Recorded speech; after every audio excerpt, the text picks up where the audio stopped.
Hello students, once again welcome back to the YouTube channel Computer World. Today in this video we are going to discuss the practice paper 1 for class 10 IT 402 session 2022-23. I hope students अब तक आपने अपना सारा syllabus revise कर लिया होगा. Now it is time to revise the syllabus by doing some practice questions. तो आज हम start करते हैं हम अपने first practice paper से. So let us start the video. After watching the full video अगर आपको ये वीडियो अच्छी लगे तो आप इस चैनल को सब्सक्राइब कर सकते हैं, अपने फ्रेंड्स के साथ शेयर कर सकते हैं और वीडियो को लाइक कर सकते हैं. सो चलिए स्टार्ट करते हैं आज के फर्स्ट प्रैक्टिस पेपर के साथ. सबसे पहले स्टूडेंट्स यहाँ पे हम कुछ जनरल इंस्ट्रक्शंस को देखेंगे.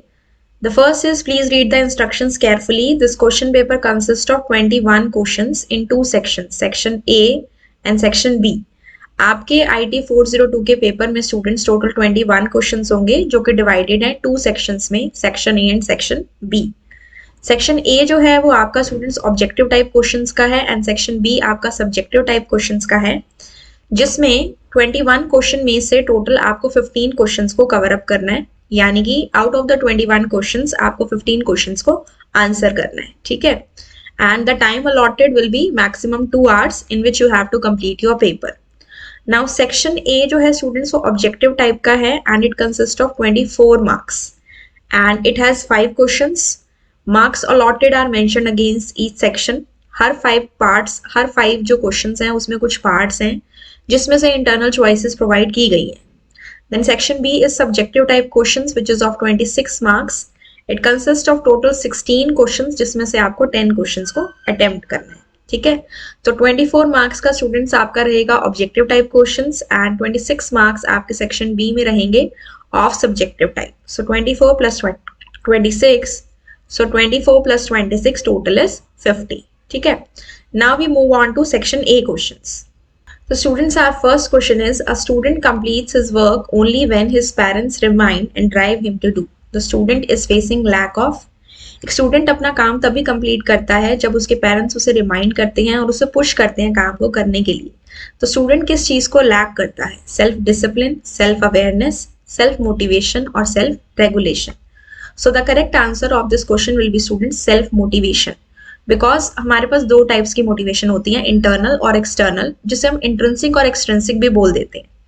इंट्रिंसिक या इंटरनल का मतलब होता है कि जब हमें किसी भी एक्सटर्नल मोटिवेशन की रिक्वायरमेंट ना हो, यानी कि एक्सटर्नल पुश की रिक्वायरमेंट ना हो, हम खुद ही उस काम को बिना किसी के कहे कर सकें. ठीक है.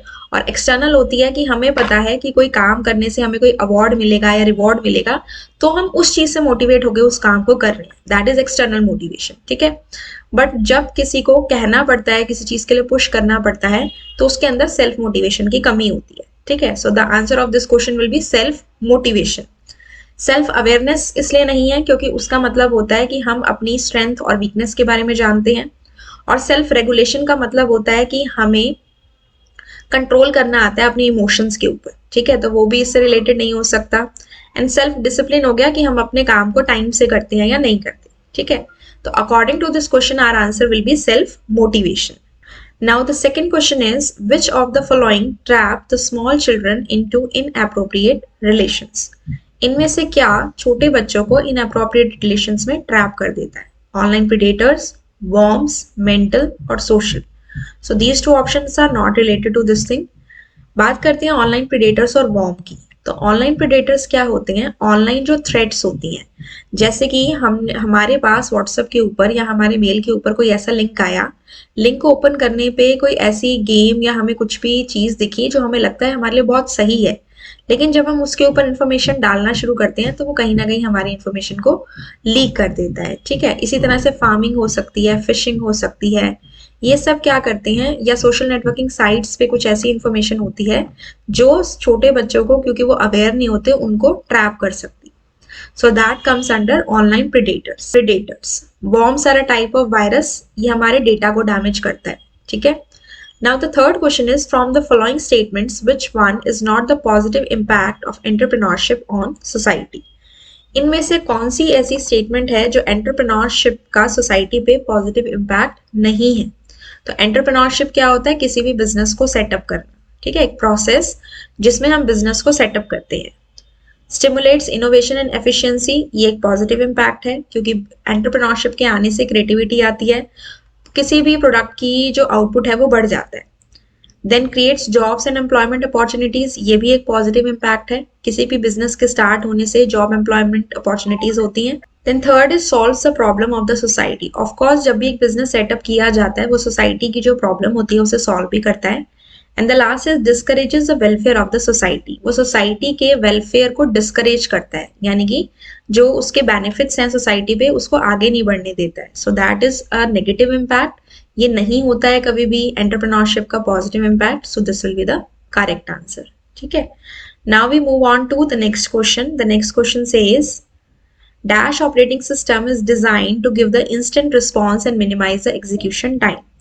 कौन सा ऑपरेटिंग सिस्टम इस तरह से डिजाइन किया गया है कि वो इमिडिएटली आपको रिस्पॉन्स देता है और किसी भी काम को करने का जो टाइम है उसे कम से कम लेता है? Options are client server, multitasking, real time and both B and C. Students, client server एक आर्किटेक्चर होता है जिसमें एक सर्वर कंप्यूटर होता है जो बाकी सबसे कनेक्टेड होता है, जिन्हें हम क्लाइंट कहते हैं। सर्वर के पास जो रिक्वेस्ट आती है वो सारी रिक्वेस्ट फुलफिल होकर क्लाइंट्स के पास आती है। क्वेश्चन में बात की गई है instant response and minimize execution time की, so for that the answer will be real time. जैसे कि आप देखते हैं कि जब हम एयरप्लेन की टिकट बुक कराते हैं या फिर हम रेलवे में टिकट बुक कराते हैं तो हमारे पास जब हम ऑनलाइन टिकट बुकिंग कराते हैं तो इमिडिएटली हमें कंफर्मेशन आ जाती है कि हमारी टिकट बुक है या वेटिंग में है, what ever is the response. So it is giving us the instant response. तो वहां पे जिन ऑपरेटिंग सिस्टम्स का यूज किया गया that is real time operating system. ठीक है, मल्टीटास्किंग ऑपरेटिंग सिस्टम का मतलब होता है ऐसा ऑपरेटिंग सिस्टम जिसमें हम एक से ज्यादा काम कर सकते हैं एक टाइम पे।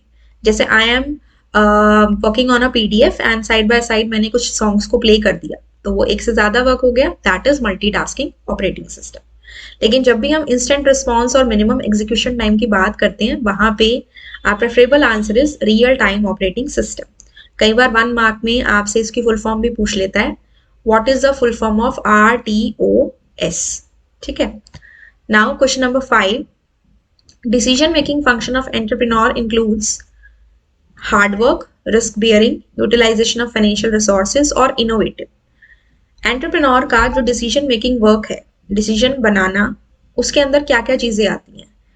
डिसीजन बनाने में मेन चीज जो आती है, वैसे तो ये सारी ही चीजें हैं लेकिन जो मेन चीज है दैट इज रिस्क बियरिंग, कि हमें कितना रिस्क लेना है कितना नहीं लेना। जो भी एक एंटरप्रेन्योर होता है जब भी वो किसी बिजनेस को सेटअप करता है तो वो कैलकुलेटिव रिस्क लेता है कि मुझे इतना रिस्क लेना है तो मुझे इतना बेनिफिट होगा। So main thing decision making में जो इंक्लूड की जाती है that is risk bearing, right.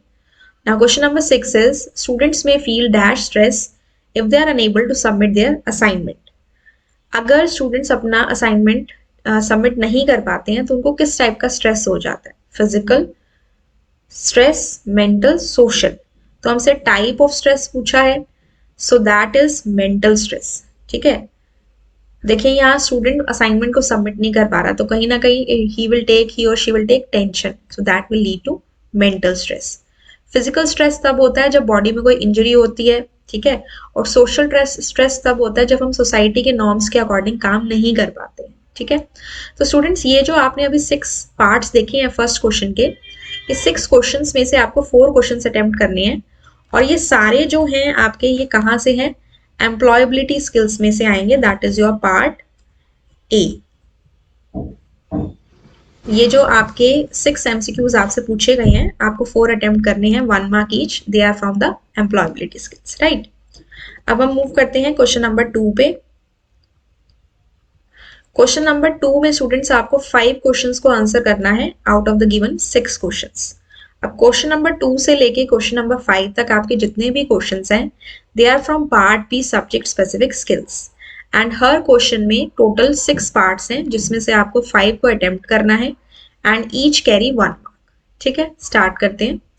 First is the dash section allows all settings to be customized to help disabled person. कौन सा ऐसा सेंटर या सेक्शन होता है जो कि हेल्प करता है डिसेबल्ड पर्सन्स के अकॉर्डिंग सिस्टम में, हमारे कंप्यूटर सिस्टम में सेटिंग्स को चेंज करने में? सीरियल की, स्टार्ट, फिल्टर की, ईज ऑफ एक्सेस, सेंटर। तो स्टूडेंट्स, ये web applications and security unit का पहले सेशन का टॉपिक है। डिसेबल्ड पर्सन्स जो होते हैं उनके लिए कंप्यूटर सिस्टम में एक एरिया होता है जहां पे हम उनसे रिलेटेड जो कीबोर्ड, मॉनिटर, माउस, इनसे रिलेटेड सेटिंग्स को चेंज कर सकते हैं according to the working of the disabled person. So उसके लिए our answer is ease of access center. ठीक है, और इसको खोलने ओपन करने के लिए हमारे पास जो शॉर्टकट की है that is Windows plus you. ठीक है, विंडोज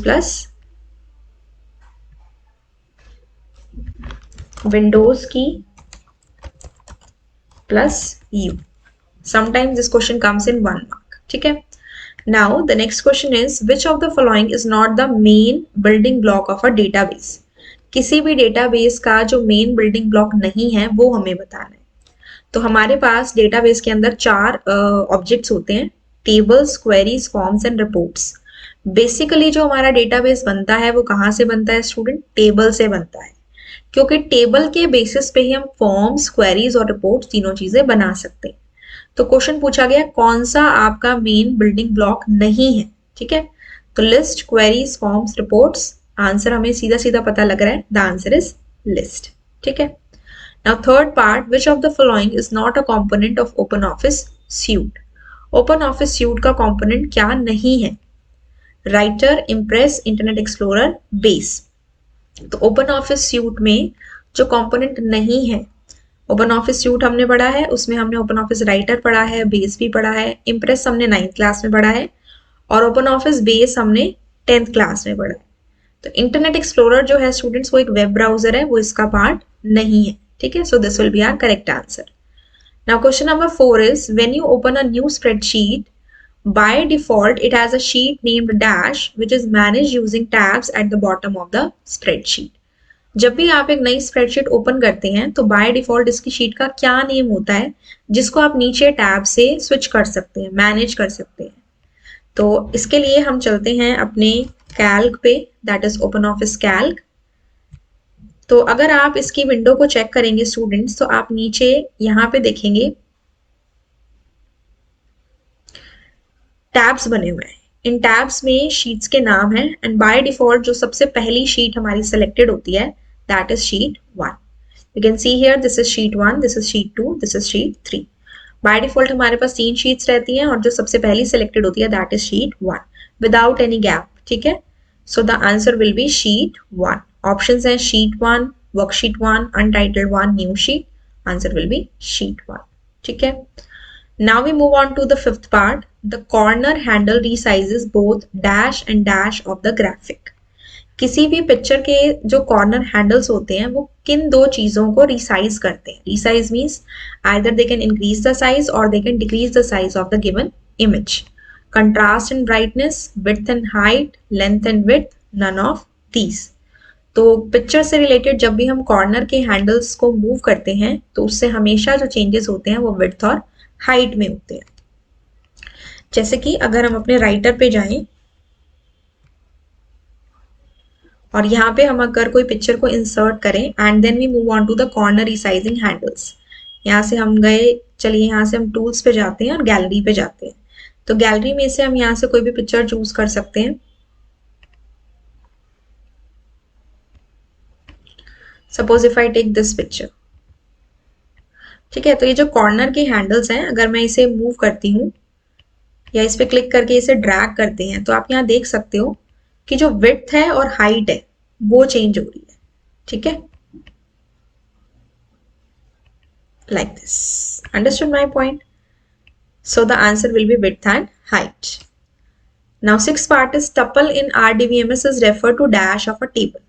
टेबल के अंदर रिलेशनल डेटाबेस मैनेजमेंट सिस्टम में हम टपल किसे कहते हैं? स्टूडेंट्स हमने इसमें रिकॉर्ड, टपल, एट्रीब्यूट्स इन सब वर्ड्स के बारे में पढ़ा है। ठीक है, तो टेबल के अंदर जो हमारे कॉलम्स होते हैं they are known as attributes और जो हमारी रोज होती हैं they are known as tuples. ठीक है, रिकॉर्ड, फील्ड, टेबल, की। अगर हम टपल से सिमिलर वर्ड को देखें तो वो बनेगा स्टूडेंट्स हमारा रिकॉर्ड। ठीक है, रिकॉर्ड और टपल एक ही बात है, एट्रीब्यूट और फील्ड एक ही बात है। रो को हम रिकॉर्ड और टपल भी कहते हैं और कॉलम को हम एट्रीब्यूट या फील्ड भी बोलते हैं। ठीक है, so the answer will be record, right? Now question number 3, again 5 out of the 6 questions जो आपको आंसर करने हैं। The templates are saved with the dash extension. Templates किस एक्सटेंशन से ओपन ऑफिस राइटर में सेव्ड रहते हैं? .docx, .ott, .odm या .odt। तो देखिए ये हमारे पास एक राइटर की फाइल है। तो अगर मैं यहाँ से अपना कोई टेम्पलेट ओपन करना चाहूँ, file, new, templates and documents, यहाँ मैंने कुछ ऑलरेडी बना के रखे हुए टेम्पलेट्स, माई टेम्पलेट्स में गए। ये देखो, सपोज मैंने यहाँ से अपना एबीसी टेम्पलेट को ओपन किया, ठीक है, तो फाइल के नेम में तो अनटाइटल्ड 3 आएगा, ठीक है, क्योंकि फाइल को मैंने एबीसी नाम से सेव नहीं किया, बट टेम्पलेट को मैंने सेव किया था। तो टेम्पलेट की जो एक्सटेंशन होती है that is .ott, file, new, templates and documents.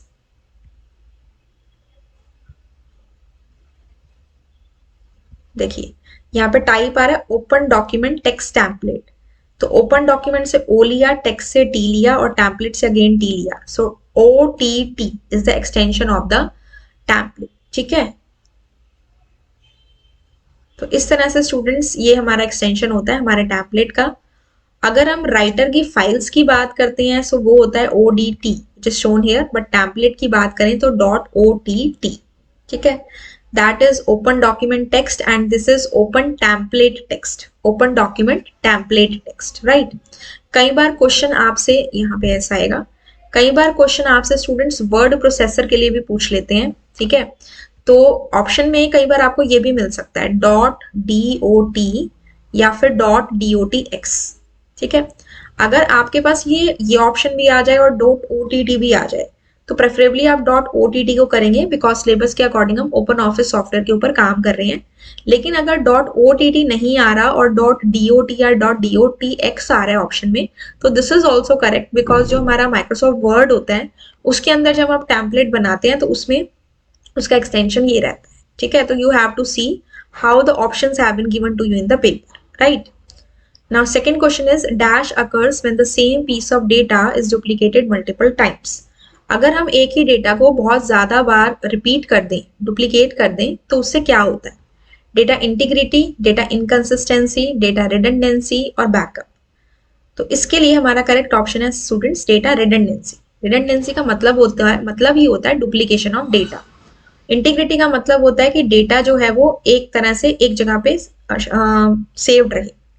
And inconsistency का मतलब होता है कि जब हम डेटा में एक प्लेस पे चेंजेस करें तो बाकी प्लेसेस पे चेंजेस अगर नहीं हो पा रहे हैं, इट मीन्स हमारा डेटा इनकंसिस्टेंट है, ठीक है। सो डुप्लीकेशन ऑफ डेटा की जब भी बात होती है the answer will be data redundancy. Now the third question is dash is design to help the users with the auditory impairment.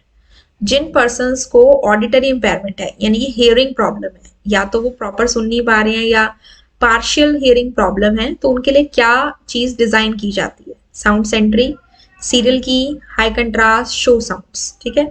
तो हमने वेब एप्लीकेशन सिक्योरिटी यूनिट में पढ़ा है साउंड सेंट्री एक ऐसा डिवाइस होता है, या आप कह सकते हैं ऑप्शन होता है, जिसकी हेल्प से जो ऑडिटरी इम्पेयरमेंट के पीपल हैं वो साउंड को अच्छे से सुन सकते हैं, ठीक है। सीरियल की के अंडर आ गई। हाई कंट्रास्ट एक ऑप्शन होता है कीबोर्ड से रिलेटेड, जिसमें स्क्रीन के ऊपर जो भी डेटा है या उसकी जो बैक साइड बैकग्राउंड है उसे थोड़ा सा ब्राइट कर दिया जाता है और टेक्स्ट को ब्राइट कर देते हैं ताकि वो क्लियरली विजिबल, ठीक है। So the answer of this question is sound sentry. State whether true और फॉल्स।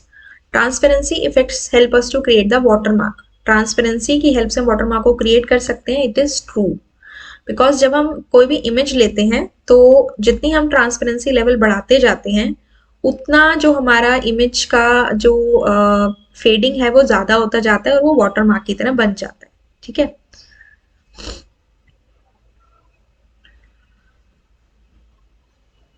ये देखिए ये ट्रांसपेरेंसी है, जितना मैं इसको इंक्रीज करती जाऊंगी उतनी मेरी पिक्चर जो है वो ट्रांसपेरेंट होती जाएगी और जो फेडेड इमेज होती है उसी को हम वाटरमार्क की तरह बनाते हैं। सो दैट इज ट्रू, ठीक है। Now the next question is what is the correct step in calc if you want to review the edited versions of multiple reviewers at once. बहुत सारे लोगों ने अगर कैल्क की जो शेयर्ड वर्कशीट होती है उसमें अगर चेंजेस किए हैं और आप एक ही टाइम पे सारी देखना चाहते हो तो आप करेक्ट स्टेप्स क्या फॉलो करेंगे कैल्क में? एडिट, चेंजेस, मर्ज document, edit changes compare, edit changes reject, edit changes comment। ठीक है, आप चेक करना चाहते हैं किसने क्या चेंजेस किए, तो आप क्या करेंगे, कंपेयर करेंगे ऑफ कोर्स। जैसे कि ये हमारा कैल्क है, तो आप जाएंगे एडिट पे, फिर आप जाएंगे चेंजेस पे, और फिर आप यहां से जाएंगे कंपेयर पे। ठीक है, यहाँ पे कंपेयर डॉक्यूमेंट का अलग से ऑप्शन भी है। कुछ सॉफ्टवेयर में आपको चेंजेस के अंदर कंपेयर ऑप्शन मिलेगा, तो आप वहां से इसे ले सकते हैं। ठीक है, next is suppose if you want to calculate the effect of different interest rates on an investment, which feature of OpenOffice Calc would you use to quickly view the result based on the different interest rate? अगर आप different interest rate के according, आपके पास rate of interest अलग अलग दिया हुआ है, आप उस इन्वेस्टमेंट पे चेक करना चाहते हैं कितना सिंपल इंटरेस्ट बना है, तो आप इसमें कौन सी फीचर लगाएंगे कैल की। तो ये क्वेश्चन स्टूडेंट्स हमने जो इलेक्ट्रॉनिक स्प्रेडशीट यूनिट की थी उसके अंदर हमने ये टॉपिक किया था, प्रिंसिपल रेट और टाइम लेके। जो इंपॉर्टेंट क्वेश्चंस वाली वीडियो है यूनिट 4 में सेशन नंबर 1 की, या फिर जो इस टॉपिक से रिलेटेड एक्सप्लेनेटरी वीडियो बनी हुई है, आप उसे जाके चेकआउट कर सकते हैं। इस वीडियो के डिस्क्रिप्शन में I will provide you the link of all the playlist. आप वहां से जाके किसी भी यूनिट से रिलेटेड एक्स्ट्रा क्वेश्चंस देख सकते हैं, प्रैक्टिकल एक्सप्लेनेशन देख सकते हैं, ऑल द थिंग्स। ठीक है, तो वहां पे आपको इजिली समझ में आ जाएगा टॉपिक।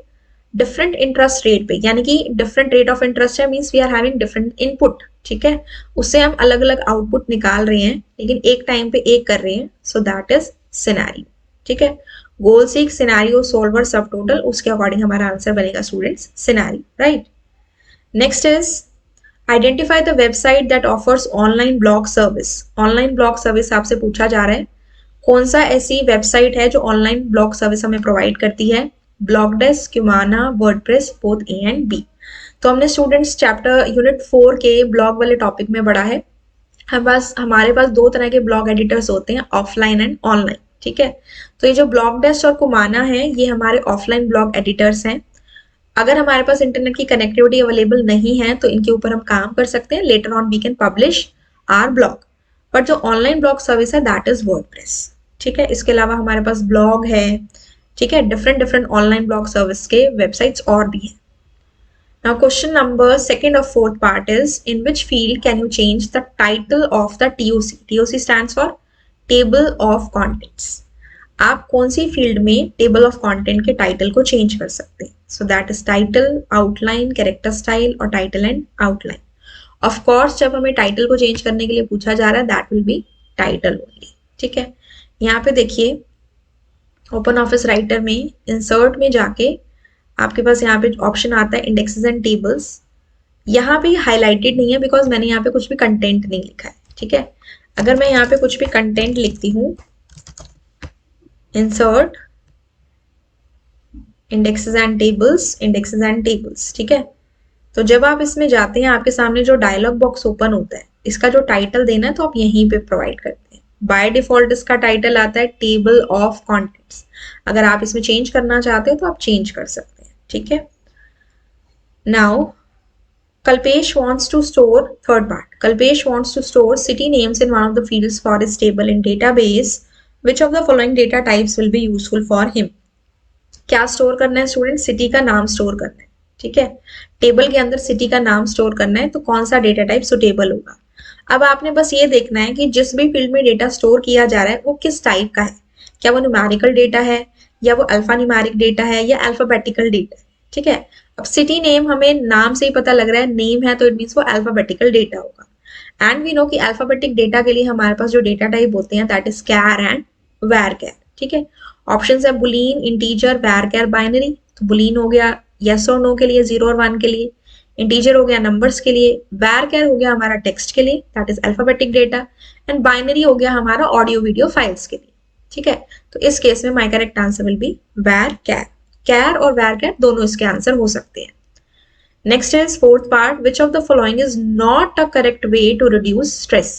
स्ट्रेस को रिड्यूस करने का करेक्ट वे कौन सा नहीं है। Physical exercise, maintaining healthy diet, focusing on negative aspects of life और स्लीपिंग वेल। स्ट्रेस को रिड्यूस करने का करेक्ट वे जो नहीं है, फिजिकल एक्सरसाइज से तो रिड्यूस होगा, हेल्थी डाइट से भी रिड्यूस होगा, अगर हम लाइफ के नेगेटिव एस्पेक्ट्स पे फोकस करेंगे तब नहीं होगा। सो this will be the correct answer. ठीक है, स्लीपिंग वेल से भी कम स्ट्रेस होगा। ठीक है, 5th part, the absolute link will stop working if target is moved, target is intact, target is copied, the start and target locations change relative to each other. हमने hyperlink में दो type के hyperlink पढ़े थे students, absolute and relative. ऐसा link जिसमें protocol, domain name, पूरा path हो वेबसाइट का, वो एब्सोल्यूट है, और जिसमें सिर्फ किसी फाइल का नाम हो या फोल्डर में फाइल का नाम हो, वो रिलेटिव लिंक है. तो एब्सोल्यूट लिंक काम करना कब स्टॉप करेगा? अगर जो उसका टारगेट है उसे मूव कर दिया जाए. जैसे हमने एग्जाम्पल में पढ़ा था कि मैंने एक वेबसाइट लिखी, पूरा पाथ लिखा https www.amazon.in. अगर वो वेबसाइट काम नहीं कर रही है किसी भी रीजन से, या लिंक को मूव कर दिया गया, तो वो लिंक काम नहीं करेगा. सो the answer is target is moved और द टारगेट इज एक्सपायर्ड. ठीक है.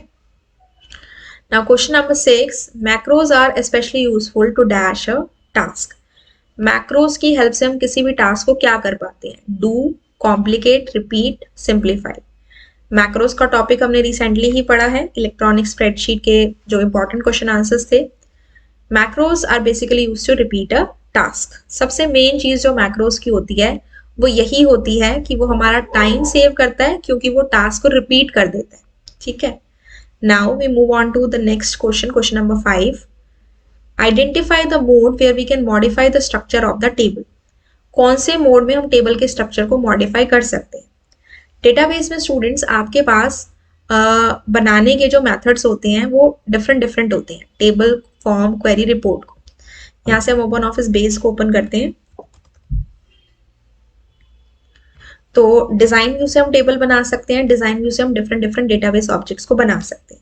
एक डिजाइन व्यू होता है, एक विजर्ड व्यू होता है. और जब हम MS एक्सेस वगैरह के जो सॉफ्टवेयर में काम करते हैं तो वहां पे डिजाइन व्यू का नाम तो डिजाइन व्यू ही रहता है, लेकिन जो विजर्ड की इसमें हम बात कर रहे हैं वो वहां बन जाता है डेटा शीट व्यू.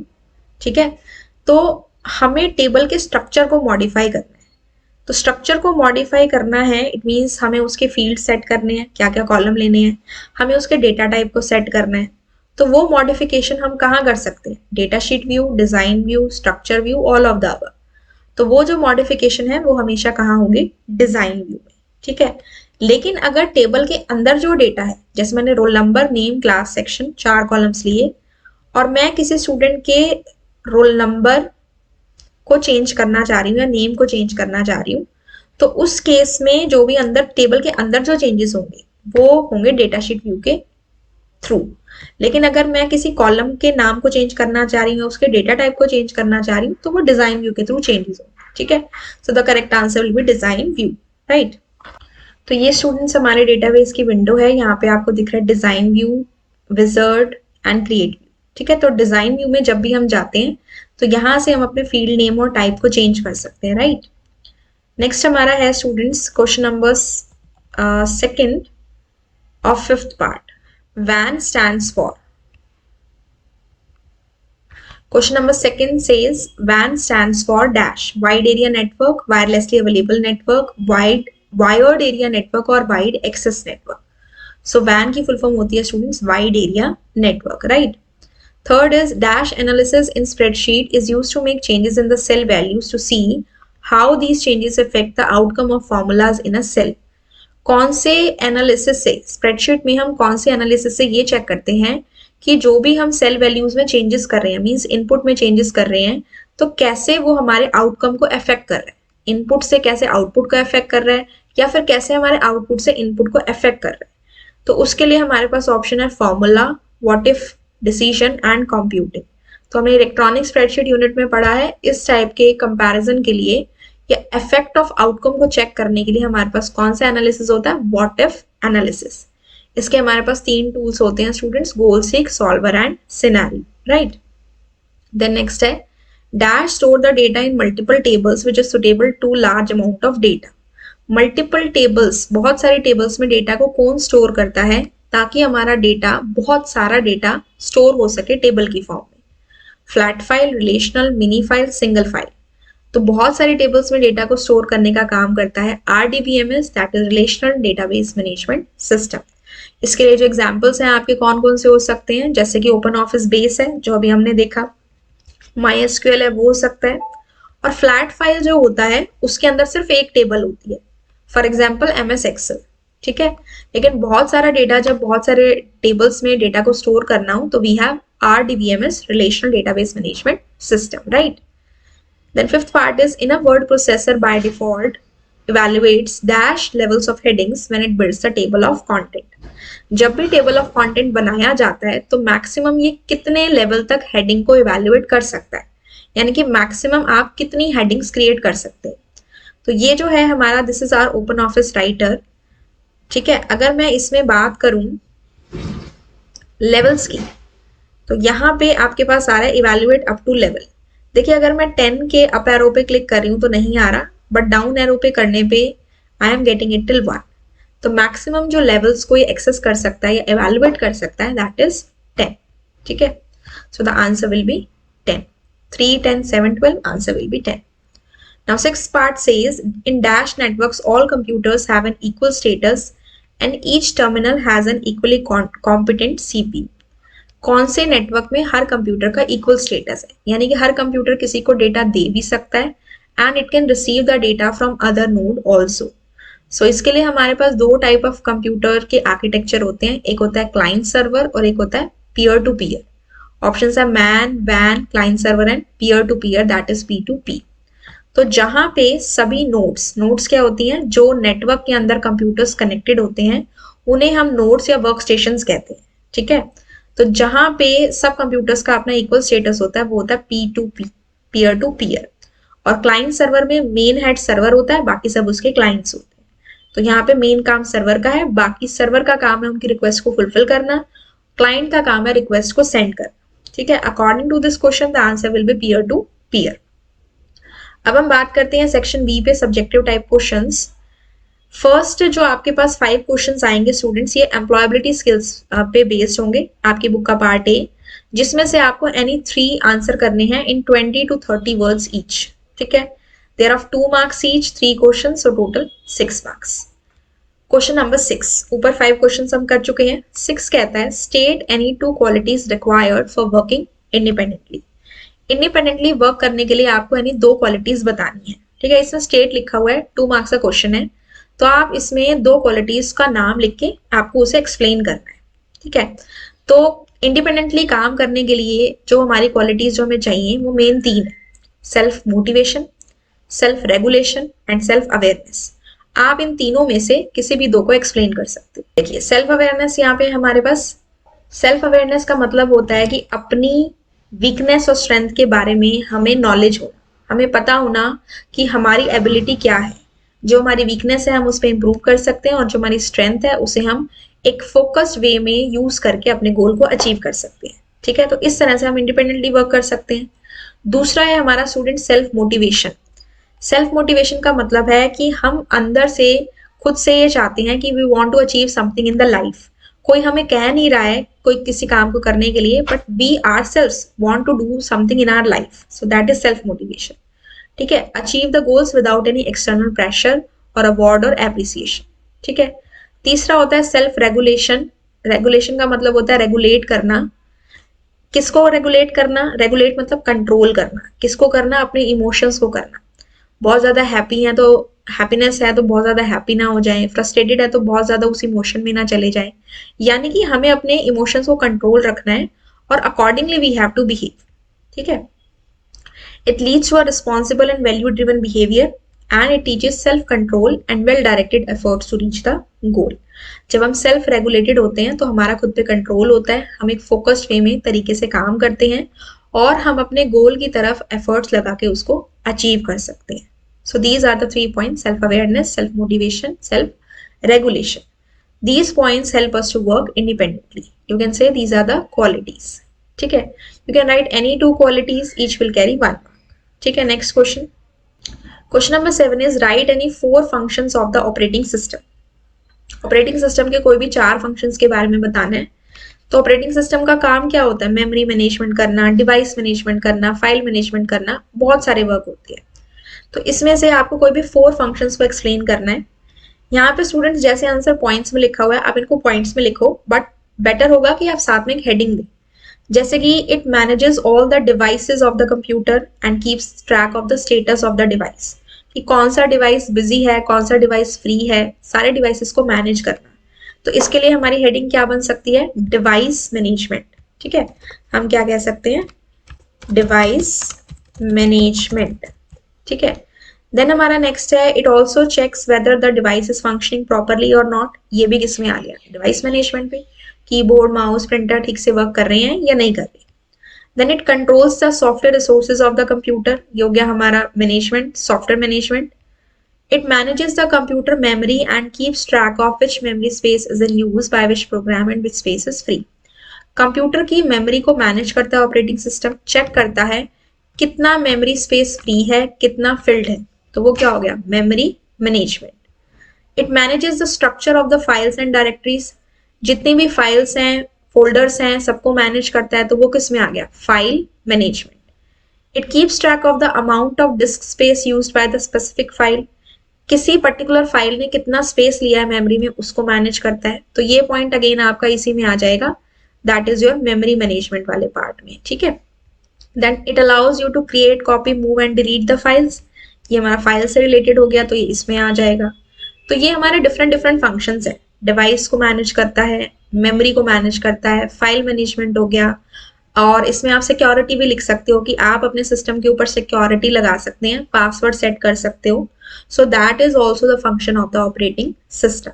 ठीक है, तो ये कुछ फंक्शंस हैं ऑपरेटिंग सिस्टम के, आपको स्पेसिफाइड है कि 4 बताने हैं, तो आप हर एक की हेडिंग देके उसको एक्सप्लेन कर दीजिए। ठीक है, now next is, what is the meaning of stress management, state some situations which cause stress. ठीक है, स्ट्रेस मैनेजमेंट का मतलब क्या होता है, स्ट्रेस मैनेजमेंट का मतलब होता है कि focusing human efforts for maintaining a healthy body and mind capable of better withstanding stressful situations.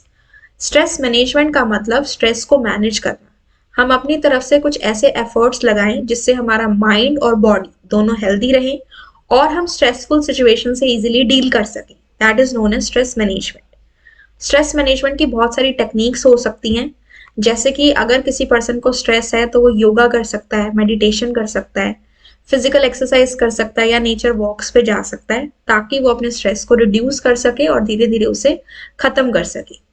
Question में आपसे ये भी पूछा गया कि कौन सी ऐसी सिचुएशंस हैं विच कॉज स्ट्रेस, तो सिचुएशंस के लिए आप क्या कह सकते हैं, जैसे कि आपकी फैमिली में किसी लव्ड वन की डेथ हो जाती है, death of a loved one, ठीक है, तो स्ट्रेस हो सकता है। एक्सीडेंट हो जाता है किसी का तो स्ट्रेस हो जाता है, और भी बहुत सारी ऐसी सिचुएशंस होती हैं which causes stress.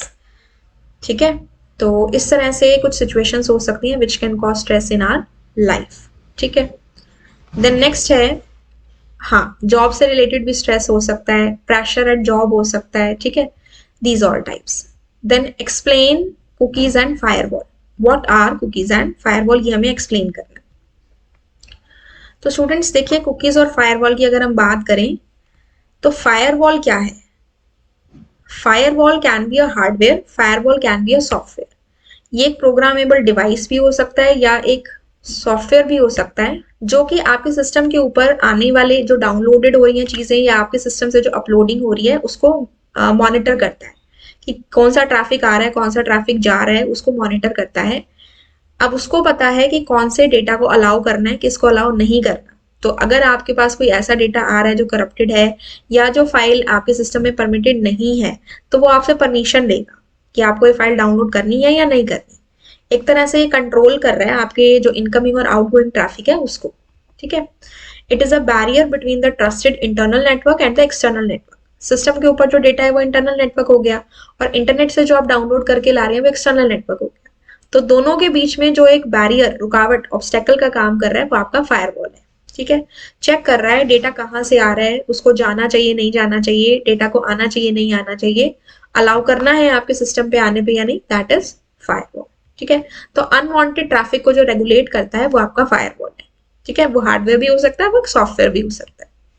Then cookies क्या होती हैं, कुकीज स्टूडेंट्स स्मॉल फाइल्स होती हैं जो आपके सिस्टम के ऊपर सेव्ड रहती हैं, एंड जब भी आप इंटरनेट पे कोई भी साइट पे विजिट करते हो तो जो भी आप वहां पे सर्च कर रहे हैं वो डेटा टेक्स्ट फाइल की फॉर्म में आपके सिस्टम पे स्टोर हो जाता है, जिसे हम कुकीज कहते हैं। जब भी आप गूगल क्रोम वगैरह ओपन करते हैं तो आपको साइड में एक ऑप्शन मिलता है सेटिंग्स में, disable cookies. By default cookies enabled होती हैं, जो भी आप सर्च कर रहे हैं जो भी आपकी सर्च हिस्ट्री है वो उसके पास सेव हो रही है। आपने देखा है कि कभी भी आपने पर्टिकुलर कोई चीज सर्च की, नेक्स्ट टाइम आप जब दोबारा सर्च करते हैं तो अपने आप उसका नाम लिखा हुआ आ जाता है, बिकॉज वो कुकीज के अंदर सेव्ड है। ठीक है, so these files are design to hold the specific data specific to a particular client. जब भी आप किसी वेबसाइट पे जाते हैं तो वो आपके कंप्यूटर को एक कुकी सेंड करता है और वो आपकी एक टेक्स्ट फाइल की फॉर्म में स्टोर हो जाती है। ठीक है, लेकिन वो आपका जो ओनली जो वेबसाइट है जिसपे आप गए वही उसे रीड कर सकती है, अदर सर्वर्स उसे एक्सेस नहीं कर सकते। ठीक है, now question number 10 is explain any two qualities of entrepreneurship. Entrepreneurship यानी कि process of setting up a business, उसकी 2 क्वालिटीज आपको एक्सप्लेन करनी है। बहुत सारी क्वालिटीज होती हैं, आप इसमें से कोई भी 2 एक्सप्लेन कर सकते हो। आप अपने अकॉर्डिंग भी इसमें लिख सकते हैं आंसर। हार्डवर्क है, बिना हार्डवर्क के कोई भी एंटरप्रेन्योर सक्सेसफुल नहीं होता।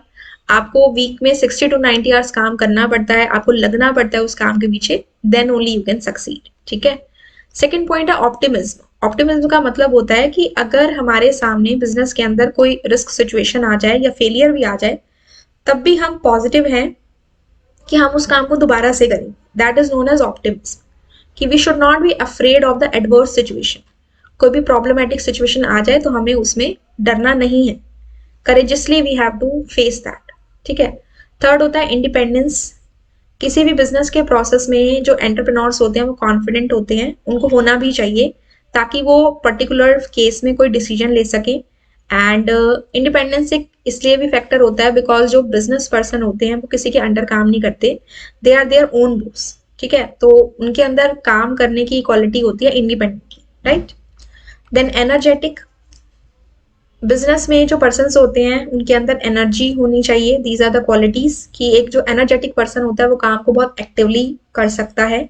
सेल्फ कॉन्फिडेंट होना चाहिए पर्सन, अपनी एबिलिटीज पे, जो आपके थॉट प्रोसेस हैं उस पर आपको ट्रस्ट होना चाहिए, बिलीव होना चाहिए, तभी आप लाइफ में उस बिजनेस को आगे लेके जा सकते हैं। परसिवरेंट का मतलब होता है कि आप अपने फेलियर से या मिस्टेक से सीखते हैं, आप उससे डरते नहीं है, आप उससे सीखते हैं और इनोवेटिवनेस और क्रिएटिवनेस से अपने बिजनेस को आगे लेके जाते हैं। So these are some of the qualities of the entrepreneurship, और यू कैन से एंटरप्रेन्योर। आप कोई भी इसमें 2 क्वालिटीज लेके एक्सप्लेन कर सकते हैं। ठीक है, then next is question number 11 to 16, 6 questions हैं जिसमें से आपको 4 करने हैं।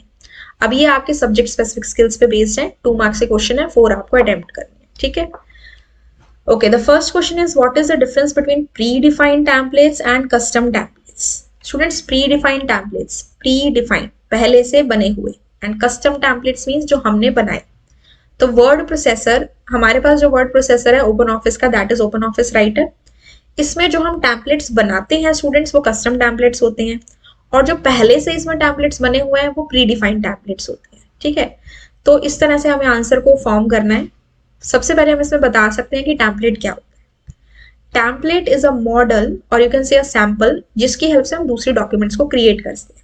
ठीक है, टेम्पलेट जो होते हैं वो इनबिल्ट या प्रीडिफाइंड हो सकते हैं, पहले से बने हुए हो सकते हैं, या फिर जिनमें से हम चूज कर सकते हैं। ठीक है, या फिर हम अपने खुद भी बना सकते हैं। अगर हम किसी प्रीडिफाइंड टेम्पलेट को चूज नहीं करते हैं, so we can create our own template. ठीक है, for our document. So that is the difference between the predefined template and the custom template. ये आपका स्टूडेंट्स ओपन ऑफिस राइटर है। इसमें हम अभी टेम्पलेट के बारे में पढ़ रहे थे, फाइल, न्यू, एंड यहाँ से हम गए टेम्पलेट्स एंड डॉक्यूमेंट्स पे। तो स्टूडेंट्स यहाँ पे जो टेम्पलेट्स के अंदर ये जो 1 2 3 एबीसी स्कूल नाम से बने हुए हैं, ये हमने बनाए हैं, कस्टम टेम्पलेट्स हैं। ठीक है, और इसी के अंदर अगर आप इसमें देखें प्रेजेंटेशन बैकग्राउंड्स, तो ये जो 2 आपको दिख रहे हैं dark blue with orange and subtle essence, ये पहले से बने हुए हैं। So we can say these are the pre defined templates. ठीक है, we can use the pre defined template, उसके बेसिस पे हम अपने डॉक्यूमेंट को तैयार कर सकते हैं, या फिर हम अपने टेम्पलेट खुद से भी क्रिएट कर सकते हैं by modifying the pre defined templates. ठीक है, पहले से बने हुए टेम्पलेट में चेंजेस करके हम अपने टेम्पलेट बना सकते हैं, या फिर हम इन्हें भी यूज कर सकते हैं, right. Next is what is the difference between relative hyperlink and absolute hyperlink? relative hyperlink और absolute hyperlink में क्या डिफरेंस होता है वो हमें बताना है। ठीक है, तो इसका हमने अभी एक एमसीक्यू भी किया था स्टूडेंट्स। तो relative hyperlink और absolute hyperlink के अंदर होता है एब्सोल्यूट हाइपरलिंक के अंदर हमारे पास उस लोकेशन का फुल एड्रेस रहता है, जिसमें हमारी प्रोटोकॉल्स भी होती हैं, डोमेन नेम भी होता है, एंटायर पाथ होता है, ठीक है। और अगर टारगेट को अगर हम मूव कर दें तो ये हमारा काम करना स्टॉप कर देगा। कौन सा लिंक? Absolute hyperlink. लेकिन जो रिलेटिव हाइपरलिंक होता है उसके अंदर सिर्फ पार्शियल एड्रेस होता है। जैसे कि आप ये देखो https www.amazon.in, तो ये मेरा एब्सोल्यूट लिंक है, ठीक है। और /capture.jpeg ये मेरी एक इमेज फाइल का नाम है दिस एक्सटेंशन, तो ये एक रिलेटिव हाइपरलिंक, ठीक है। तो हाइपरलिंक, एब्सोल्यूट हाइपरलिंक काम करना तब स्टॉप करता है अगर उसके टारगेट को मूव कर दिया जाए, और रिलेटिव लिंक जो है उसमें सिर्फ पार्शियल एड्रेस होता है, इट विल स्टॉप वर्किंग अगर स्टार्टिंग और टारगेट लोकेशन चेंज हो जाए। फॉर एग्जाम्पल मेरे पास डेस्कटॉप पे फोल्डर में 2 फाइल है, मैंने दोनों पूरे के पूरे फोल्डर को उठा के डॉक्यूमेंट्स वाले फोल्डर में डाल दिया, तो मेरी दोनों फाइल्स में अभी भी लिंक है, वो ब्रेक नहीं होगा। लेकिन जो डेस्कटॉप पे दोनों फाइल्स हैं, अगर उनमें से मैं एक फाइल को डेस्कटॉप पे रखूं और एक को मैं डॉक्यूमेंट्स फोल्डर में डाल दूं, तो उनका लिंक ब्रेक हो जाएगा, ठीक है। तो वो रिलेटिव लिंक था, that will break. Understood? Now we have the next one, that is question number 13। Question number 13 हमारा कहता है what is the advantage of using the spreadsheet macro. Spreadsheet macro को हम क्यों यूज करते हैं? तो स्टूडेंट्स, मैक्रोज जो अभी हमने पढ़े थे वो होता है सेव्ड सीक्वेंस ऑफ कमांड्स और keystrokes that are saved for later use, ठीक है। मैक्रोज हम बनाते ही इसलिए हैं ताकि वो काम हमें बार बार ना करना पड़े, मतलब उसके लिए बार बार हमें कमांड ना लिखनी पड़े। मैक्रो क्या करते हैं, हमने अपने कीज से या फंक्शन की हेल्प से उसमें कुछ फॉर्मूला सेट कर दिया, तो बस हमने उस मैक्रो को नाम दे दिया। नेक्स्ट टाइम कभी भी हमें वो काम करना है, बस हमें उस मैक्रो को रन करना है। तो जब कमांड्स को या की स्ट्रोक्स को हम सेव कर लेते हैं एक सीक्वेंस के फॉर्म में ताकि फ्यूचर में हम उसे यूज कर सके, दैट इज अ मैक्रो। अब इसकी एडवांटेज ये है कि बार बार हमें क्रिएट नहीं करना पड़ता, तो इट सेव्स आवर टाइम और हमारा आउटपुट भी अच्छे से आ जाता है। So it increases the efficiency in carrying out the repetitive task. Also जब इसको जब हम क्रिएट कर लेते हैं, रन कर देते हैं, तो इसके अंदर जो एरर के चांसेस हैं वो भी बहुत कम हो जाते हैं। So that are the advantages of macro. Time save करता है, एफिशिएंसी को इंप्रूव करता है, and chances of errors are less. Understood? Next is write any 4 advantages of the database. Database के 4 एडवांटेजेस के बारे में हमें बताना है, ठीक है। 4 एडवांटेजेस ऑफ डेटाबेस। तो database as we all know एक ऐसा सॉफ्टवेयर जिसमें हम लार्ज अमाउंट ऑफ डेटा को स्टोर कर सकते हैं। सबसे पहली बात जो हमने पढ़ी थी, it reduces the data redundancy. Duplication of data इसमें नहीं हो पाता बिकॉज हम उसके अंदर प्राइमरी की को सेटअप कर देते हैं किसी भी कॉलम पे, जिससे कि डुप्लीकेट डेटा उसमें एंटर नहीं हो पाता। It reduces data redundancy. It help us to share the data. DBMS में सेंट्रलाइज लोकेशन पे डेटा होता है, तो किसी को भी शेयर करना है तो हम सेंट्रलाइज लोकेशन से शेयर कर सकते हैं। डेटा की इंटीग्रिटी मेंटेन रहती है, मींस डेटा विदाउट मिस्टेक्स रहता है और कंसिस्टेंट रहता है। डेटा सिक्योरिटी है क्योंकि इसमें सेंट्रलाइज डेटाबेस है, तो सिर्फ ऑथराइज्ड लोगों को, जो होता है डेटाबेस एडमिनिस्ट्रेटर, उसको सिर्फ परमिशन होती है डेटाबेस को एक्सेस करने की, और किसी को नहीं होती है। प्राइवेसी का मतलब होता है कि प्राइवेसी इसलिए इंश्योर्ड है क्योंकि सिक्योरिटी है। प्राइवेसी है क्योंकि सिक्योरिटी उसके ऊपर है, इसलिए डेटा प्राइवेट है। सिर्फ उसको वो पर्सन एक्सेस कर सकता है जो अलाउड है, ठीक है। बैकअप एंड रिकवरी इसमें बहुत इजीली हो जाती है, सेंट्रलाइज लोकेशन है, बैकअप करना भी इजी है, डेटा को वापस से रिकवर करना भी बहुत इजी है। एंड कंसिस्टेंसी मेंटेन रहती है कि अगर आप डेटा के मतलब एक डेटा है उसके जो डिफरेंट डिफरेंट अकरेंसेज है अलग अलग जगह पे जहाँ पे वो टेबल में सेव्ड है, एक जगह पे अगर आप चेंजेस करते हैं तो ऑटोमेटिकली दूसरे टेबल में रिफ्लेक्ट हो जाता है अगर वो आपस में लिंक्ड है तो that is also an advantage of data base. यानी कि अगर आप डेटा के डिफरेंट अकरेंसेस पे चेंजेस करते हैं तो उसकी जितनी भी अकरेंस आ रही है, जहां पे भी वो डेटा आ रहा है उसकी सेम वैल्यू आ रही है, that is data consistency. Example देखो, जैसे एक स्टूडेंट है, उसकी जो डिटेल्स हैं वो कॉलेज में भी है और हॉस्टल में भी है। कॉलेज में स्टूडेंट के कॉन्टैक्ट नंबर को अपडेट किया और हॉस्टल वाले डेटा में टेबल में अपडेट नहीं किया तो इनकंसिस्टेंसी हो गई। लेकिन अगर कॉलेज वाले में अपडेट करने से हॉस्टल वाले में भी ऑटोमेटिकली अपडेट हो रहा है, तो यही काम डीबीएमएस करता है कि डेटा को अलग अलग अकरेंसेस पे क्या करता है, डेटा को मैच करा देता है, यानी कि चेक करता है कि सारे अकरेंसेस पे सेम डेटा हो, ठीक है। तो इसके लिए आप इसमें से कोई भी 4 पॉइंट्स लिख सकते हो। Question number 15, right in brief about any 2 common impairments that may affect the computer user. दो कॉमन इम्पेयरमेंट्स जो कंप्यूटर यूजर को इफेक्ट करती हैं। इम्पेयरमेंट्स हमने 4 पढ़ी थी स्टूडेंट्स। इम्पेयरमेंट मतलब कोई भी हमारे जो बॉडी पार्ट में अगर कुछ प्रॉब्लम हो जाती है, that is termed as impairment. तो कंप्यूटर को यूज करते हुए दो इम्पेयरमेंट कौन कौन सी हो सकती हैं? 4 हमने पढ़ी थी। तो 2 हमने इसमें पढ़नी है, कॉग्निटिव इम्पेयरमेंट और विजुअल इम्पेयरमेंट। उसके अलावा जो 2 होती हैं आपकी ऑडिटरी इम्पेयरमेंट यानी कि हियरिंग इम्पेयरमेंट और motor and dexterity impairment. Cognitive impairment का मतलब होता है किसी भी चीज को पढ़ने में या समझने में प्रॉब्लम होना, जैसे कि डिसलेक्सिया हो जाता है, रीडिंग एंड अंडरस्टैंडिंग में problem, attention deficit hyper activity disorder हो जाता है या ऑटिज्म हो जाता है। The child is not able to understand the things, read the things और राइट द थिंग्स प्रॉपरली। ठीक है। सेकेंड टाइप का इम्पेयरमेंट होता है विजुअल इम्पेयरमेंट, देखने में प्रॉब्लम होना, कंप्लीट ब्लाइंडनेस, पार्शियल ब्लाइंडनेस या फिर कलर ब्लाइंड होना। ठीक है। 2 और हमारे पास होती है, ऑडिटरी इम्पेयरमेंट, सुनने में प्रॉब्लम होना, और मोटर और डेक्सटेरिटी इम्पेयरमेंट जिसमें मूवमेंट में प्रॉब्लम होती है। हैंड्स, जो लिम्स होती हैं, हैंड्स एंड लेग्स, वो प्रॉपरली वर्क नहीं कर पाते। ठीक है। Then we have question number 16, what is the importance of using secure passwords during the online transaction. Online transaction करते हुए सिक्योर पासवर्ड की क्या इंपॉर्टेंस है, and you have to give one example of the strong password. तो students, online threats जो होती हैं वो बहुत ज़्यादा इफेक्ट करती हैं यूजर्स को।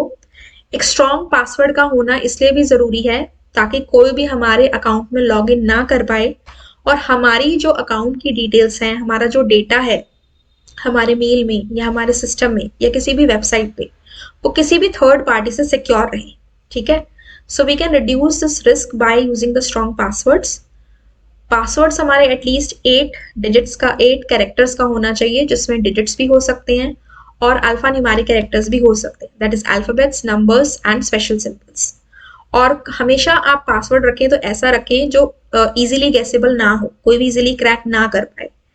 लाइक जैसे आपके फेवरेट कलर या फेवरेट फ्रेंड का नेम, इस तरह का कुछ ना हो।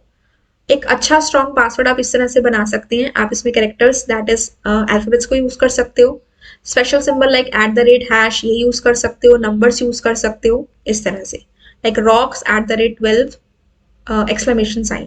तो इसमें स्पेशल सिंबल्स भी आ गए, नंबर्स भी आ गए, लोअर केस लेटर्स भी आ गए, और एक आप इसमें upper case letter, that is capital letter, provide कर सकते हैं। ठीक है।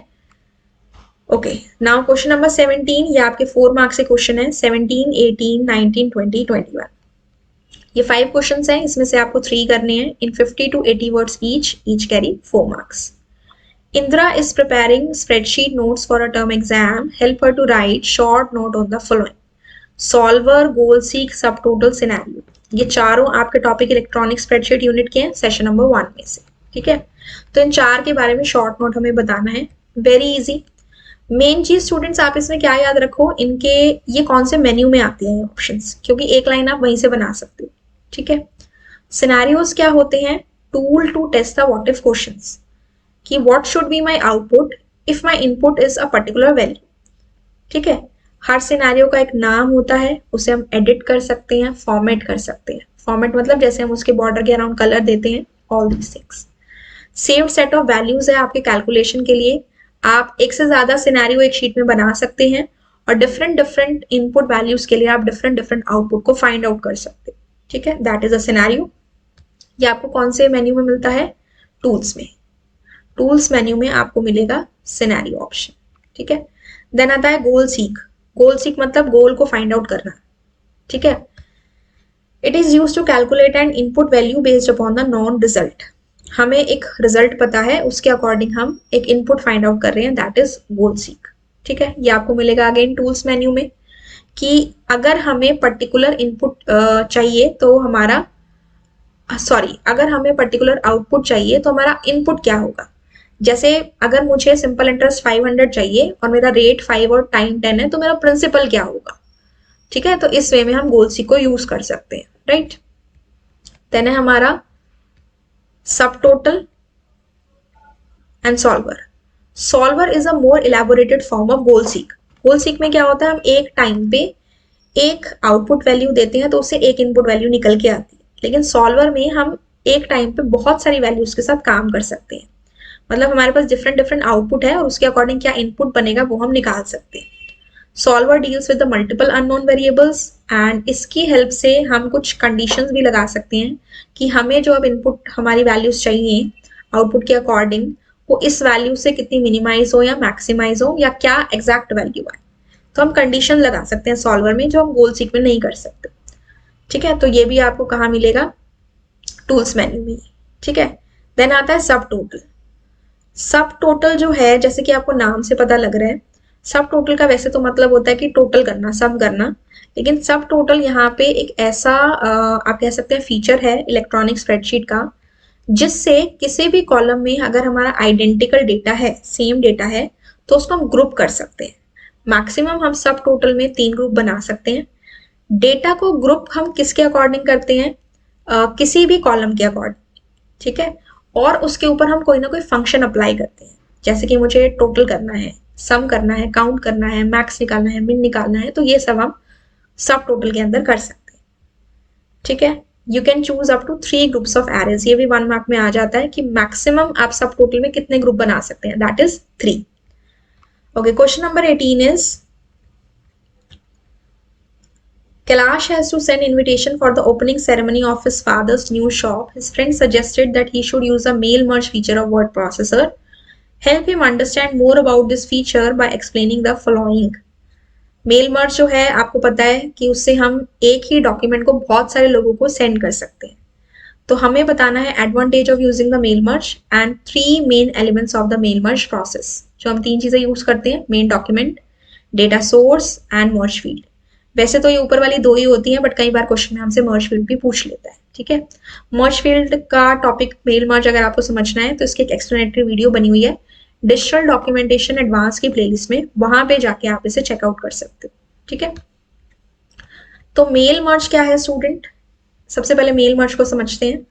It is a way to take a letter you have written, जो आपने एक लेटर लिखा, आप बहुत सारे लोगों को सेंड कर सकते हैं, उसमें इंफॉर्मेशन प्रोवाइड कर सकते हैं। देखने में सबको ऐसा लगता है कि आपने सबके लिए मैसेज पर्सनली टाइप किया है, लेकिन हम टाइप एक बार करते हैं और उसे एक टेबल, जो डेटा सोर्स जिसे हम कहते हैं, उसके साथ कंबाइन कर देते हैं, तो ऑटोमेटिकली हर एक डॉक्यूमेंट, हर एक लेटर के साथ हर एक पर्सन का जो डिटेल्स है हर एक पर्सन की, वो जाएंगी। ठीक है, सो दैट इज मेल मर्ज।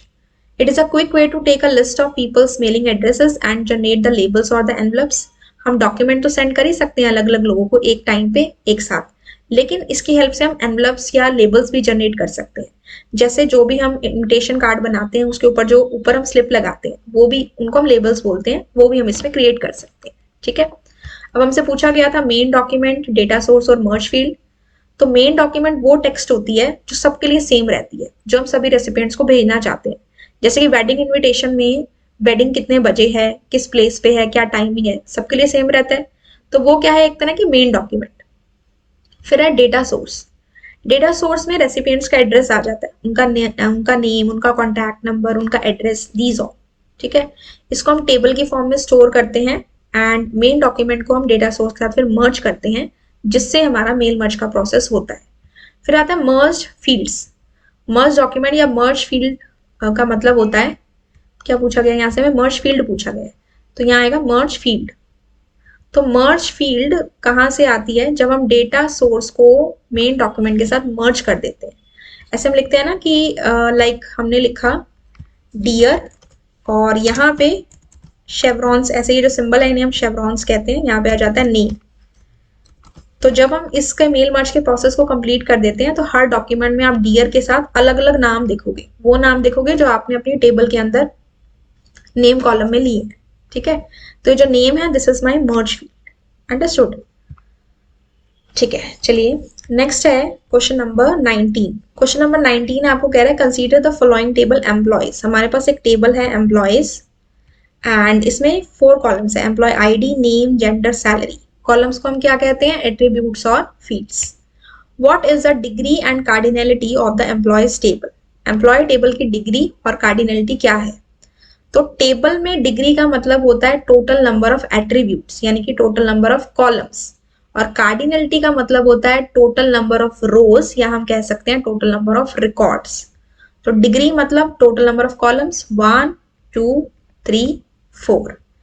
ठीक है, तो यहाँ पे हमारा डिग्री कितनी आ गई, 4, और कार्डिनलिटी मतलब टोटल नंबर ऑफ रोज या फिर रिकॉर्ड्स। This is 1 2 3 and 4। ठीक है, एक बार एक चीज है इसमें स्टूडेंट्स, कई स्टूडेंट्स क्या करते हैं, इसको भी काउंट कर देते हैं रो काउंट करते हुए। इसको हम रो में काउंट नहीं करेंगे, ठीक है, तो ये हमारी रो नहीं है, ये हमारे कॉलम की हेडिंग्स है। तो इस केस में हमारे पास एट्रीब्यूट्स भी 4 हैं और रिकॉर्ड्स भी 4 है, तो डिग्री भी 4 हुई और कार्डिनलिटी भी 4 हुई। ठीक है, अगर मैं यहाँ पे एक और कॉलम ऐड कर दूं, सपोज डिपार्टमेंट का ऐड कर दें, तो डिग्री मेरी 5 हो जाएगी और कार्डिनलिटी मेरी 4 रहेगी। ध्यान रखना है, रो को काउंट करते हुए आपने हेडिंग वाले जो हेडिंग्स हैं उसको काउंट नहीं करना। ठीक है, so degree is also 4 and cardinality is also 4। Second question is right the SQL commands for the following. ज्यादातर क्वेश्चन स्टूडेंट्स में डिस्प्ले या शो कराने के आते हैं जिसमें हमारी सेलेक्ट कमांड यूज होती है, बट कई बार क्वेश्चन दूसरी कमांड से भी पूछ लेता है, लाइक अपडेट कमांड हो गई आपकी, ऑल्टर कमांड हो गई and other commands. So first is display the names of all female employees. So यहां पे हमारे पास है select name from employees. Display कराने के लिए सेलेक्ट, क्या डिस्प्ले कराना है, name, names of all female employees. तो जो डिस्प्ले कराना है उस कॉलम का नाम, कॉलम का नाम क्या है हमारे पास, नेम, टेबल का नाम employees, from employees where gender equals to female, क्योंकि जो फीमेल है वो कहाँ आ रहा है, जेंडर कॉलम के अंडर आ रहा है, तो जेंडर इक्वल्स टू फीमेल। जब भी अल्फा न्यूमेरिक डेटा हो, यानी कि अल्फाबेट्स और नंबर का मिक्सचर हो, या सिर्फ अल्फाबेटिकल डेटा हो, you have to put it in the quotes. Last में हम पुट करेंगे student semicolon, this is much important, right. Then second part is display the names and gender of all employees for whom salary is more than 30,000। Display कराना है तो students क्या command हो गई हमारी, सेलेक्ट। ठीक है, डिस्प्ले कराना है तो सेलेक्ट, क्या डिस्प्ले कराना है, नेम एंड जेंडर। यहाँ नेम्स लिखा हुआ है लेकिन टेबल में आपके कॉलम का नेम नेम है तो आप नेम लिखेंगे, और जेंडर डिस्प्ले कराना है, कॉमा जेंडर किस में से, write the name of the table from employees, employee नहीं है एम्प्लॉयज है। अब यहाँ पे आपको कंडीशन दे रहा है where salary is more than 30,000, तो कंडीशन के लिए हम लगाते हैं वेयर क्लॉज। सैलरी के लिए कॉलम में हेडिंग, टेबल में हेडिंग सैलरी ही है, मोर देन लिखना नहीं है, सिंबल लगाना है 30,000। और स्टूडेंट्स एक चीज आप ध्यान रखिए, कई बार हम ये 30,000 लिखते हुए बीच में कोमा लगा देते हैं, तो आपको कोमा नहीं लगाना, ठीक है, इस चीज का ध्यान रखना है। और 30,000 न्यूमेरिकल डेटा है इसलिए कोट्स में नहीं आएगा, so this will be my answer. Select name comma gender from employees where salary greater than 30,000। Last में make sure to put the semicolon. ठीक है, third question, display all the employees with AR anywhere in the name. हमें वो सारे employ के names display कराने हैं जिनके नेम में AR आ रहा हो। डिस्प्ले मतलब सेलेक्ट कमांड, क्या कराना है, नेम्स, तो सेलेक्ट नेम फ्रॉम एम्प्लॉयज, और हमें ये कह रहा है कि नेम में AR आ रहा है, तो AR से पहले भी कुछ हो सकता है, बाद में भी कुछ हो सकता है।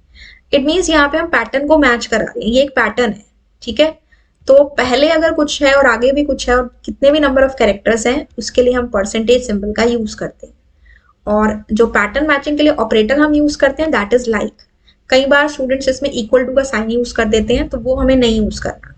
Select name from employees where name like percentage AR percentage. और ध्यान से देखिए यहाँ पे हमने कोट्स भी लगाए हैं, क्योंकि पैटर्न मैचिंग जहां पे हम लाइक ऑपरेटर का यूज करते हैं वहां पे हमें ये लगाना जरूरी हो जाता है। ठीक है, अगर क्वेश्चन इस तरह से होता कि AR उसके नेम में आ रहा है और AR से पहले और AR के बाद एक एक कैरेक्टर है, तो क्या चेंजेस होते, तो ये चेंजेस होते कि यहाँ पे हमारे पास होता लाइक के बाद AR अंडरस्कोर AR अंडरस्कोर, और ये आता है हमारा कोट्स में। जो अंडरस्कोर है वो एक कैरेक्टर को रिप्रेजेंट करता है और जो परसेंटेज है वो मैनी कैरेक्टर्स को रिप्रेजेंट करता है। ठीक है, चलिए अब नेक्स्ट पे चलते हैं। Question number 20, your friend owns a chemist shop, he needs to keep records of the medicines with their IDs, date of purchase, expiry date, price etcetera in a database program, but he does not have any knowledge about the database.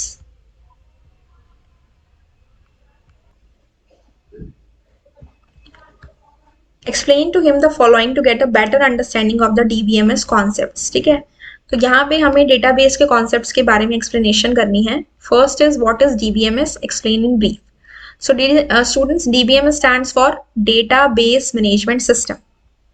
ये एक ऐसा software है जो control करता है database के अंदर data को क्रिएट करना, मेंटेन करना, एडिट करना, ठीक है। And it help us to store a large amount of data. इसके अंदर हम 4 डेटाबेस ऑब्जेक्ट्स को क्रिएट कर सकते हैं: tables, queries, forms and reports.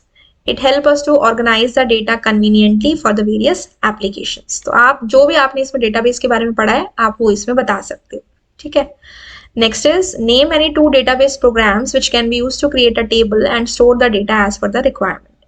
कोई भी डेटाबेस सॉफ्टवेयर के 2 नाम बताने हैं आपने। So that can be are, अभी हमने पढ़े थे, ओपन ऑफिस बेस है, MySQL है, माइक्रोसॉफ्ट एक्सेस है। आप कोई भी नाम इसमें बता सकते हो, ठीक है, any 2। Next is Ramesh, which field can be set as the primary की।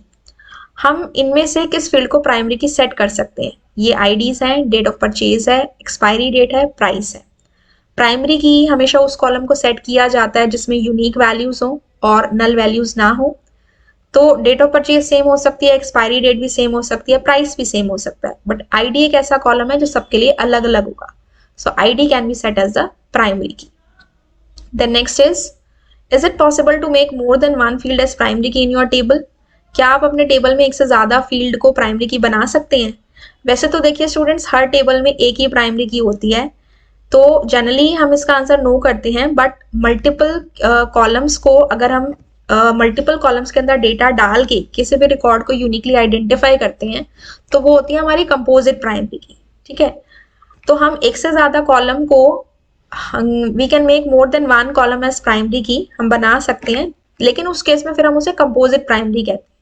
जैसे मान लीजिए ये एक स्टूडेंट का रोल नंबर है, उसका नेम है, उसका कोर्स है, ठीक है, और ये उसके मार्क्स हैं। तो यहाँ पे सपोज रोल नंबर 1 है, इसका नाम प्रिया है और इसका कोर्स जो है वो इंग्लिश है सपोज, और इसके मार्क्स 95 है, ठीक है। और अगेन मैंने यहाँ पे क्या किया, रोल नंबर 2 है, इसका नाम रोहित है, इसका कोर्स हिंदी है और इसके मार्क्स 80 है, ठीक है। अब मैंने दोबारा से प्रिया का डेटा डाला, रोल नंबर 1 प्रिया, इसका कोर्स मैंने चेंज कर दिया, सपोज मैंने यहाँ पे कर दिया साइंस और इसके मार्क्स कर दिए 96। अब मान लीजिए मुझे यहाँ पे प्रिया के मार्क्स फाइंड आउट करने हैं, तो अब मुझे नहीं पता कि इसके अंदर मार्क्स 2 मेरे पास आ रहे हैं, एक तो मेरे पास 95 मार्क्स आ रहे हैं, 96 आ रहे हैं, ठीक है। तो हम यहाँ पे क्या करते हैं, कंपोजिट प्राइमरी की एक तो हमारी रोल नंबर हो जाएगी, साथ में हमारा कोर्स आ गया, कि हम रोल नंबर और कोर्स के अकॉर्डिंग उसके मार्क्स बता रहे हैं। तो मैं कहूँ कि प्रिया के जो इंग्लिश के मार्क्स हैं वो मुझे चाहिए, तो मुझे रोल नंबर 1 और कोर्स को मैंने कंबाइन कर दिया, then I can get my marks as 95। तो इस केस में जो रोल नंबर और कोर्स है वो मेरी क्या हो गई, कंपोजिट प्राइमरी की, क्योंकि इन दोनों की हेल्प से हम आइडेंटिफाई कर पा रहे हैं मार्क्स को, ठीक है। So we can make more than 1 column as a primary key, इसे हम कहते हैं composite primary key, right? Now the next question is question number 21.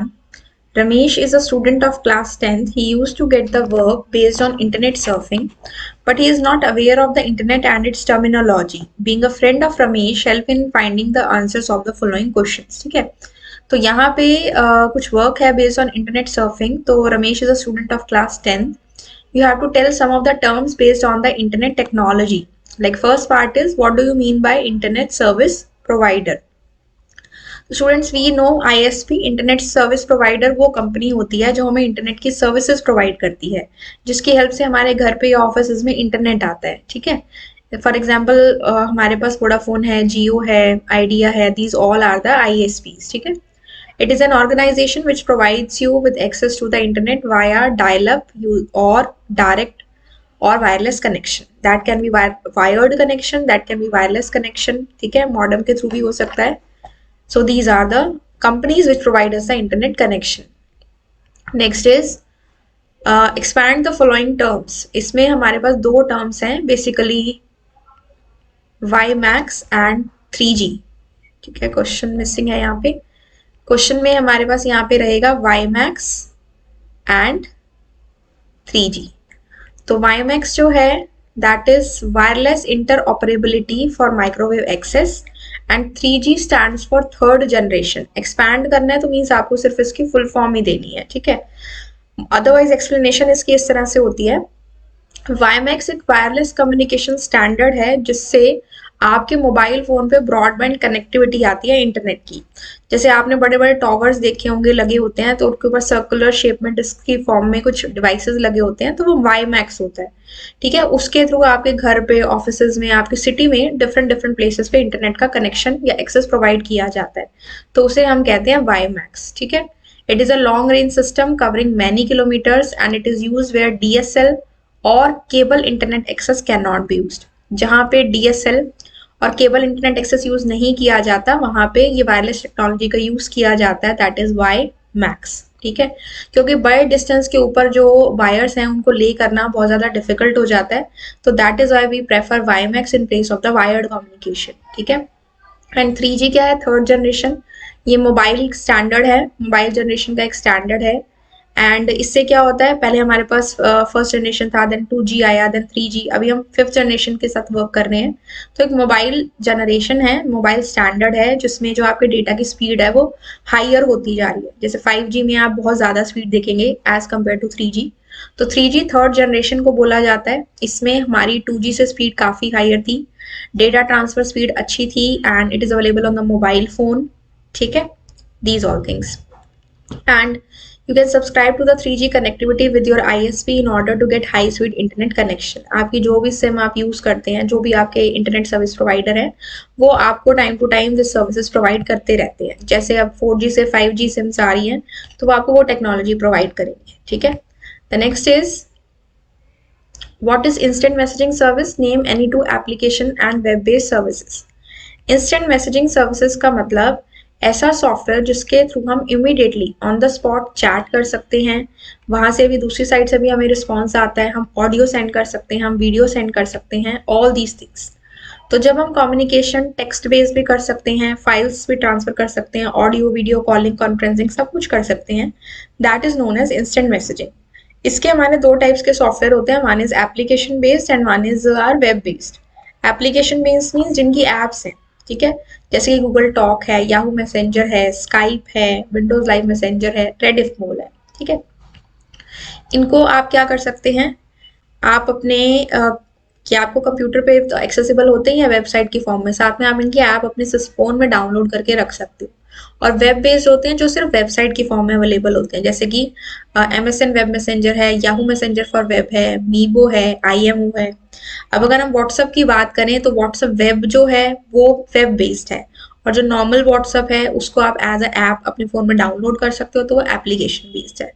ठीक है, तो व्हाट्सएप को हम दोनों में लिख सकते हैं, बट अगर एप्लीकेशन बेस में लिखना है तो हम उसे व्हाट्सएप लिखेंगे, और अगर हमें वेब बेस में लिखना है तो हम लिखेंगे व्हाट्सएप वेब। ठीक है, देन नेक्स्ट क्या है, the next part is what is a blog? Name any two online and offline blog. Blog क्या होता है? Blog is like a virtual diary. Blog two word से मिलके बना है, वेब एंड लॉग। ठीक है, इंटरनेट पे जब हम अपनी एक्टिविटीज के बारे में या अपनी किसी हॉबी या इंटरेस्ट के बारे में लिखते हैं और उसे पोस्ट कर देते हैं ताकि सभी लोग उसे देख सकें, that is known as blog. एक नॉर्मल डायरी में अगर हम अपनी एक्टिविटीज और इंटरेस्ट के बारे में लिखते हैं, दैट इज डायरी राइटिंग, जो आपने इंग्लिश में भी पढ़ा है। ठीक है, लेकिन यही सब काम जब हम एक वर्चुअल डायरी की फॉर्म में इंटरनेट पे किसी भी ब्लॉगिंग साइट पे लिखते हैं ना, that becomes a blog. A discussion style used by the non-technical users for creating the personal web pages। वो आपके पर्सनल भी हो सकते हैं, वो किसी एरिया ऑफ इंटरेस्ट से रिलेटेड हो सकते हैं, वो आपकी कोई हॉबी भी हो सकती है। ठीक है, it is similar to an online personal diary and similar to use. Basically blog की हेल्प से हम मैसेजेस, इवेंट्स, न्यूज, अनाउंसमेंट्स ये सब कन्वे करते हैं। कुछ हमारे पास ऑनलाइन ब्लॉग एडिटर्स हैं, and some we are having the offline blog editors, like online में आ जाता है blogger, WordPress, Weebly and blog.com, और ऑफलाइन में Qumana, Windows Live Writer and blog desk. एक बार एक क्वेश्चन आया था कि माइक्रोसॉफ्ट का इनमें से कौन सा ब्लॉगिंग एडिटर है या ब्लॉगिंग सॉफ्टवेयर है, तो उसमें ऐसे लिखा हुआ था live writer, Qumana, blog desk, blog. तो कई बार विंडोज नहीं लिखा होता, तो आपको पता होना चाहिए कि माइक्रोसॉफ्ट का जो ब्लॉगिंग वेबसाइट है that is Windows Live writer. ठीक है, अब कुछ क्वेश्चंस यहाँ पे विजुअली इम्पेयर्ड स्टूडेंट्स के लिए आते हैं, जैसे कि question number 21 is define the following. 4 marks question है, primary key, referential integrity, many to many relationship and foreign key. ठीक है, तो 4 मार्क्स के अकॉर्डिंग आप इसको कर सकते हैं। 1 mark each, 20 to 30 words for each part. ठीक है, तो सबसे पहले हमारे पास है प्राइमरी की।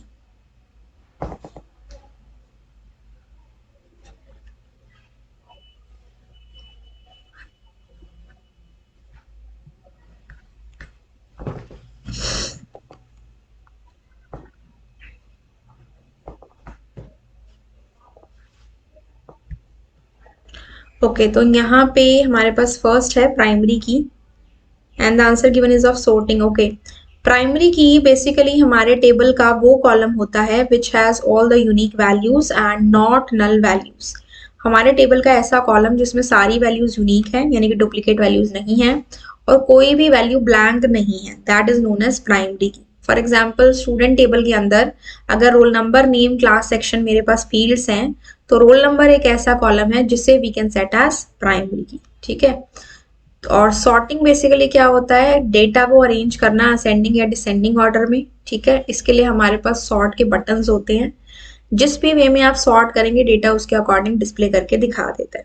इलेक्ट्रॉनिक स्प्रेडशीट में, ओपन ऑफिस कैल्क में, डेटा मेन्यू में होता है सॉर्ट का ऑप्शन। ठीक है, आप वहां से इसकी सॉर्टिंग कर सकते हो, राइट।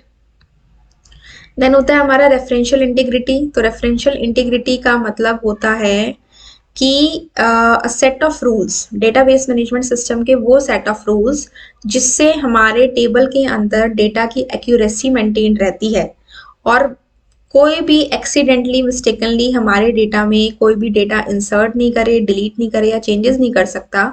उन सेट ऑफ रूल्स को स्टूडेंट्स हम कहते हैं referential integrity. It help us to avoid three things.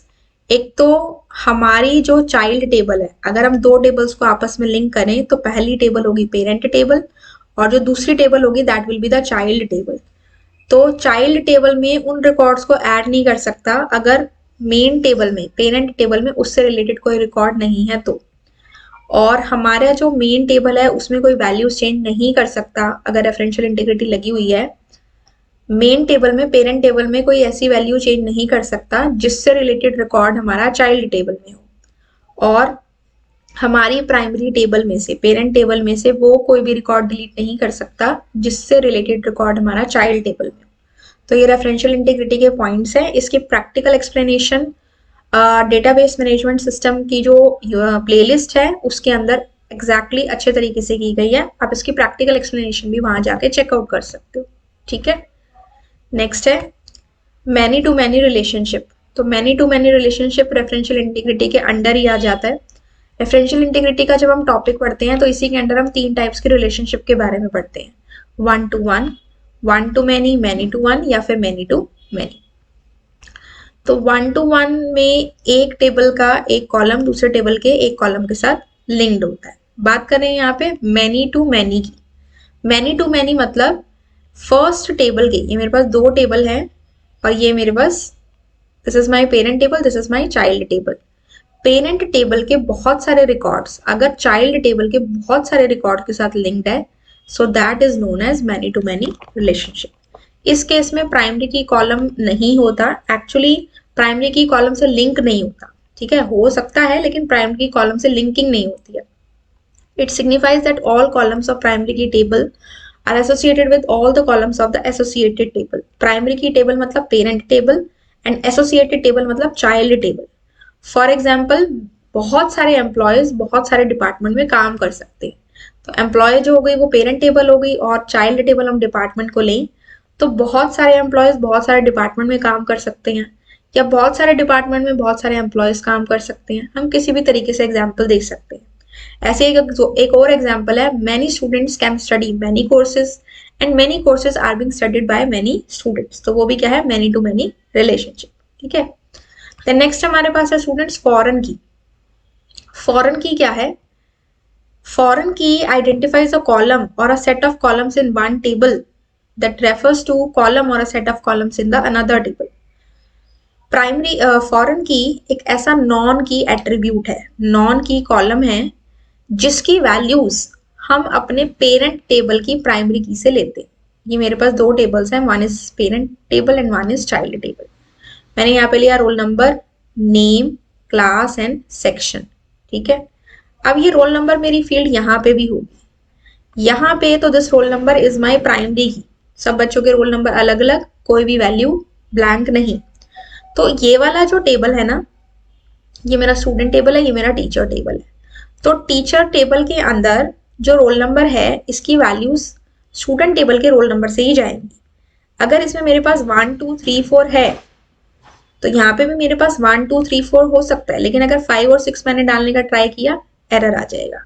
ठीक है, यहाँ पे मेरी वैल्यूज यूनिक है 1 2 3 4, लेकिन यहाँ मैं इसको रिपीटेडली ले सकती हूँ, जैसे मैंने 2 को 2 बार ले लिया।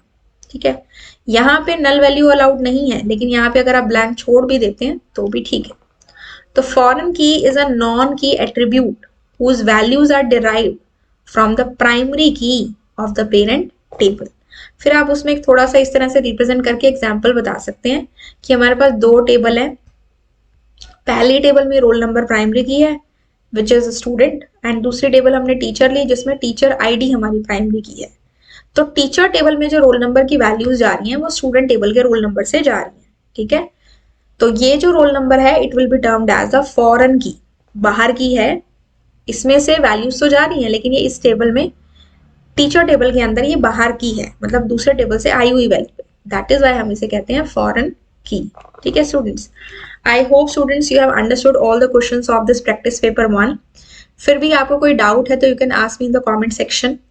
सीरीज वाइज अगर आप अच्छे से कुछ सैम्पल पेपर्स की, कुछ प्रैक्टिस पेपर्स की अच्छे से रिवीजन कर लेंगे, and I ensure you that you can get full marks in IT also. Such an easy subject, बस थोड़ा सा कंसंट्रेशन से हमें टॉपिक्स को करने की जरूरत है और प्रैक्टिकल टॉपिक्स पे थोड़ा सा फोकस करने की रिक्वायरमेंट है। अगर आपको ये वीडियो अच्छी लगी हो तो please like it, share it with your friends, and I will meet you in my next video. Till then have a good day and thank you.